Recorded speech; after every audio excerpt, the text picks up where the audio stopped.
Well, as everybody knows, week of vacation in Jamaica coming to a close. A lot going on. Some things I can get into, some things I can't get into. But here on the Best Noon Sports Show, period, and still not rolling off the tongue yet. I'm working on it. I'll have it wrap up with as much as I can as I snap my fingers and get back to the United States.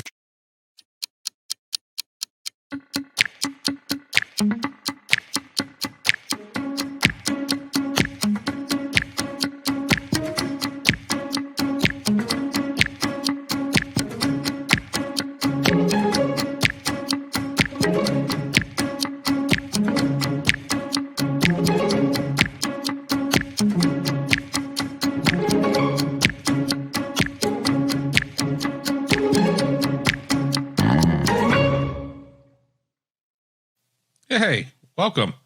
Through the magic of air travel and editing, here I am on the Best Noon Sports Show, period. Had to try and remember what I was wearing in terms of a shirt just to make it look a little bit better from the jump from Jamaica, Montego Bay, here to Pickerington, Ohio, Big Me Productions headquarters. It is Monday, the day that I am putting this show on the air, July 18th. Normally, my goal is to get the show up at 12, hence the Best Noon Sports Show, period. But a lot going on right now. A little bit difficult to deliver on certain times. So you're just going to have to kind of bear with me as we get into some routines. I mean, my goal is going to be doing multiple shows a week. Let's build some appointment viewing, as this is my personal channel and where you will be able to find me. I want to kind of address something by not addressing it. I mean, obviously, a lot of people have reached out to me over the last few days, almost a week now. A lot going on personally with me, professionally.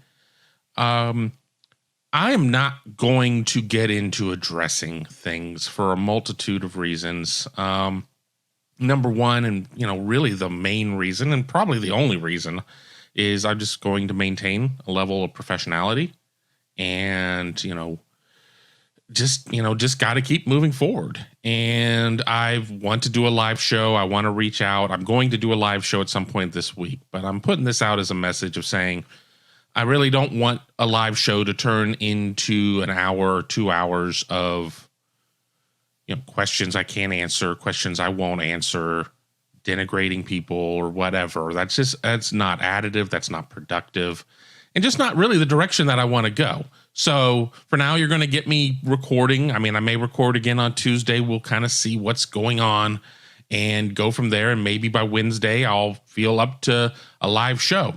Additionally, my goal is going to be keeping these shows around 15, 20 minutes tops. Live shows are completely different. Live shows are going to go an hour, 2 hours. You guys dictate that, and that's different. But the replayability on a long show is about zero. The replayability on a shorter show is much higher. And at the end of the day, I want everybody to listen. This is certainly a way that you can help me by watching the show, subscribing to the channel, hitting the bell. It all helps the YouTube algorithm.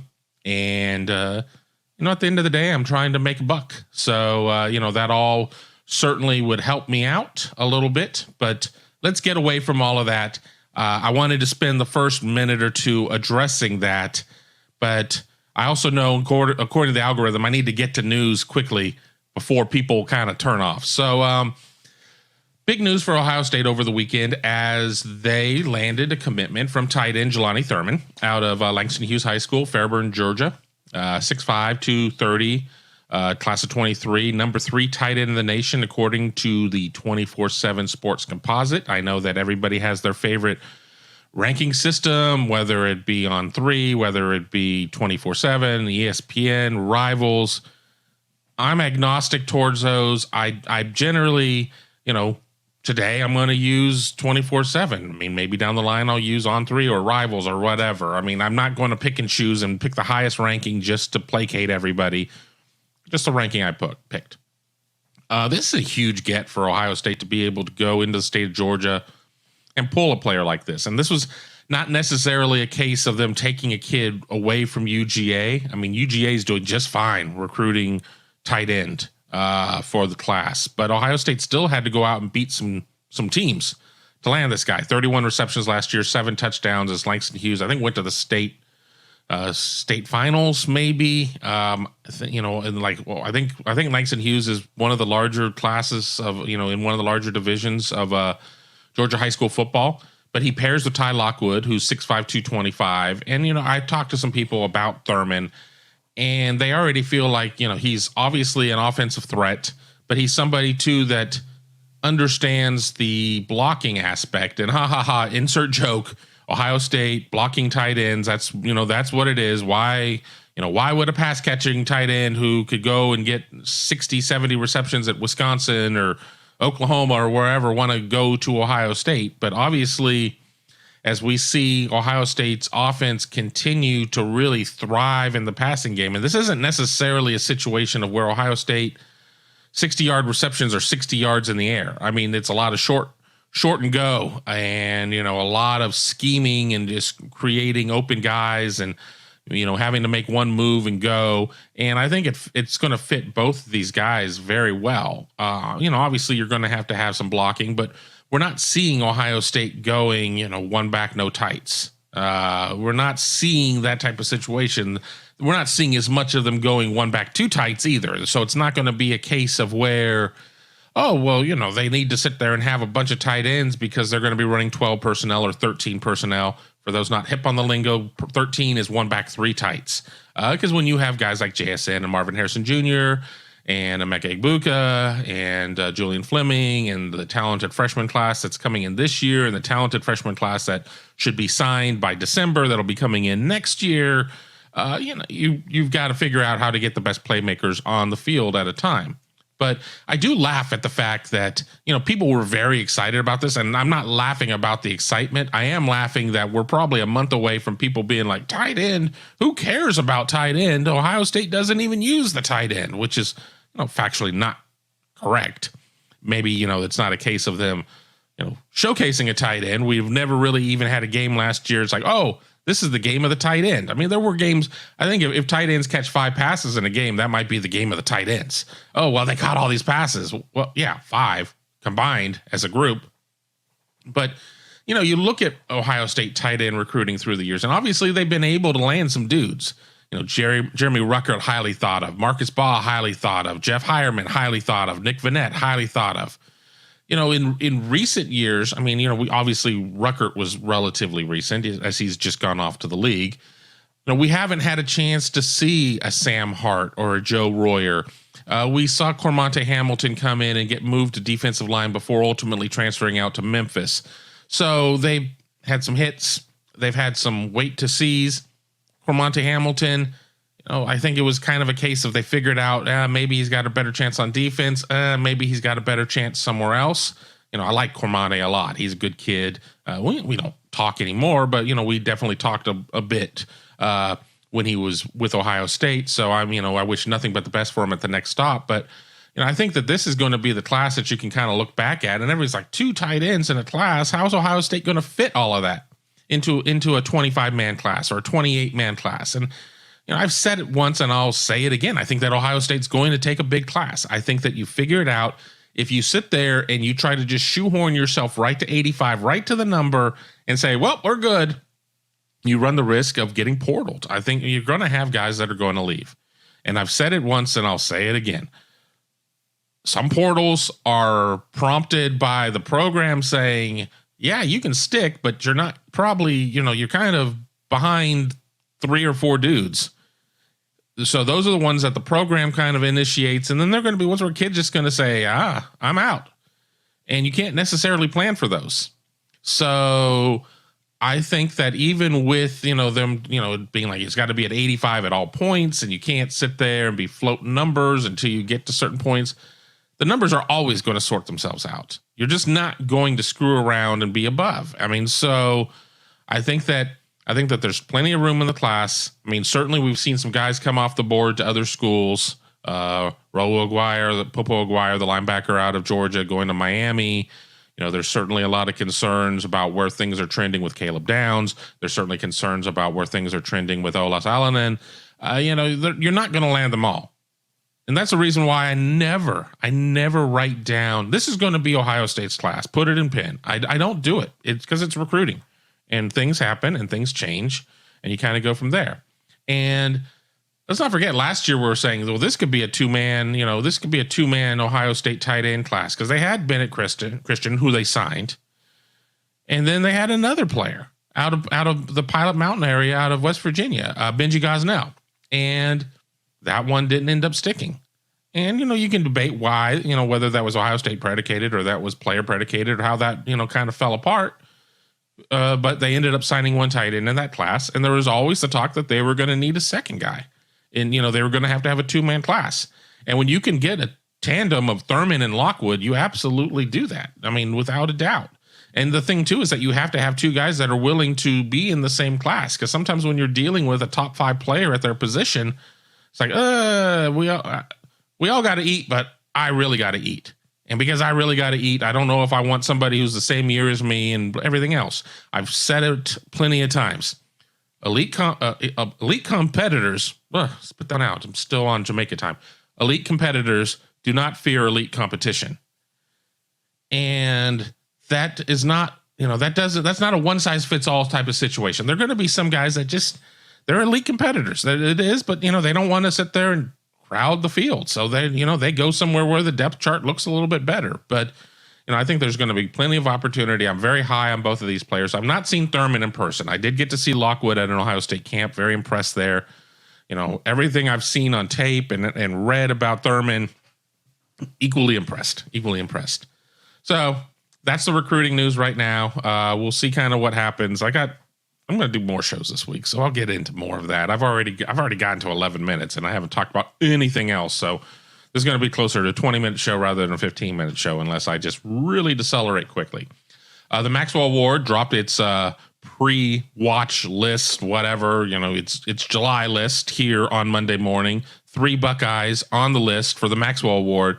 College Football Player of the Year. Bryce Young won it in 2021. No surprise. C.J. Stroud, Jackson Smith-Njigba, Trevion Henderson, all on the watch list. Now, we always sit there and we talk about any of these awards, and when you have multiple players from the same team, does it split the vote? I think it really comes down to how things are voted upon when it comes to it. I mean, with the Heisman, which is a distributed ballot, and you get to vote for 3 guys, there is kind of an inclination not to vote for 2 guys from the same team when you get to only pick 3 from across the nation. There is a bit of a split, but I think with like the Maxwell and some of these other awards, maybe not as much. We'll see as we go through the steps where, the Maxwell list goes, and it's going to be predicated by how these dudes play. I tend to think they're all going to play very well this year and are all going to be there for a while. I mean, Ohio State can have a historic offense this year. So there's nothing out of the realm of real that they could sit there and have 3 guys that are semifinalists. I mean, it might be difficult to have 3 guys that are finalists. I mean, I don't know how many finalists they carry. If it's 5, 7, I don't know off the top of my head. Didn't do that in my research before doing the show this morning. Got a little bit of a late start. But I'm not surprised by it. And I would be more upset if all 3 of them weren't on at least this pre-list. Now, what does that mean? Well, that and, $4 buys you a cup of coffee at Starbucks. So, I mean, it doesn't get you anything. You don't get a plaque. You don't get a ring. You don't get a championship belt. And then, if the wrestling gurus were here, they'd say it's not a belt, it's a title. You don't get any of that for being on a watch list. You get it if you win. You get an award. You get a trophy if you win the whole darn thing. Being in the field doesn't mean anything else. Indiana does not get a trophy if Ohio State wins the national championship this year just for being in the field. That's just not how it works. But I digress. More awards coming this week. We'll try and keep an eye on them. If I go daily, we'll have our daily announcement. If I don't go daily, I'll try and keep you up to date on that. I'll try and put it in my Twitter as well. Final thing tonight is the Major League Baseball Home Run Derby. And I don't want to talk about the Home Run Derby tonight. I will talk about it tomorrow after it happens, after I watch it. I want to talk about the All-Star Game in general. And I know, noon, we want to hear Ohio State stuff. And, while my shows are kind of in flux and I don't, this was supposed to be my non-Ohio State show and my other show was supposed to be my Ohio State show, the All-Star Game would have fit perfectly into here. Now, since this is the one the one I'm doing first since getting home, you're going to get what I want to talk about here. So, baseball's been my first love. I've always loved Major League Baseball. It's always been the sport that that was my love.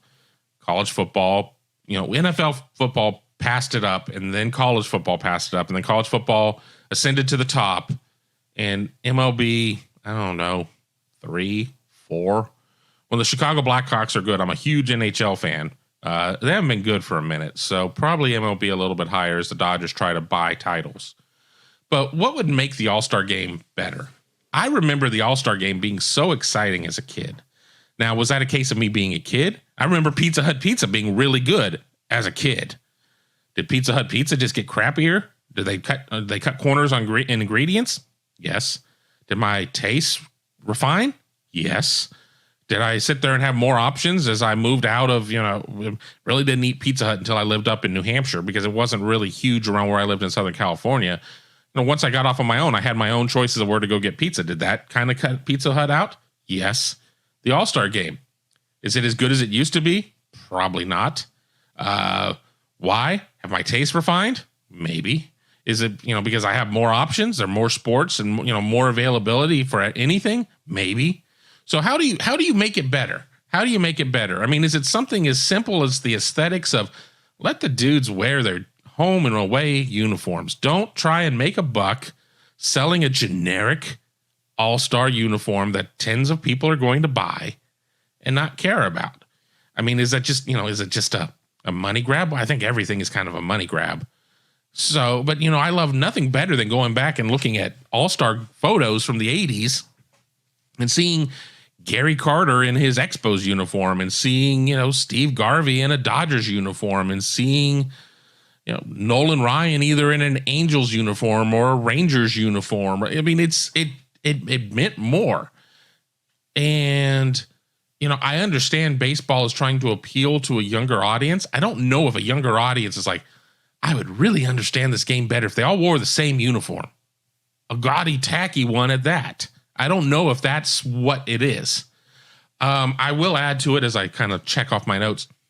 It was a lot better when the NL and the AL were very separate. They were not playing each other during the year. There wasn't interleague. Get off my lawn. I'm being the grumpy old man. It's my show. Sorry, that's what I'm going to do.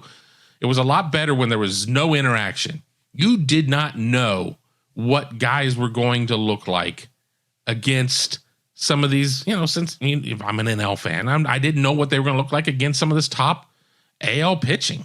I had no idea. I mean, it was like not guys that you're seeing multiple times a year. I mean, one, there wasn't the same amount of movement, player movement through the year of free agency and trade. I mean, there were trades, but it wasn't as much. So you didn't have as much of a scouting report on everybody. You almost had to sit there and send advanced scouts out and kind of see what was going on, because here in July, you're not thinking about the World Series. You're not thinking about the only time that you're ever going to face them. You're worried about your own blankety blank. So I think it was a lot easier to be into it when it was AL and NL and not just MLB. And yeah, I talked to some people. I mean, if I talk to people my age, they agree to a certain extent. If I talk to people younger who maybe didn't have, as much of that during their formative years, I mean, maybe they don't care as much. So I don't know. What are the stakes for the game? These guys aren't money motivated. It's not a bunch of rookies. It's not a bunch of guys on league minimums. These are guys that, tip clubhouse attendance the amount that they're going to get for being an all-star. I mean, it's not money motivated. They tried to make it home field advantage for the World Series, which that angered me because it didn't make sense when you were playing kind of a meaningless exhibition. And I'll get to this other point here in a second, and putting something that's relatively important on the line there. And honestly, I'm not saying that somebody from a bad team is going to be like, well, I don't care. I'm going to be golfing. I'm not going to be in the playoffs whatsoever.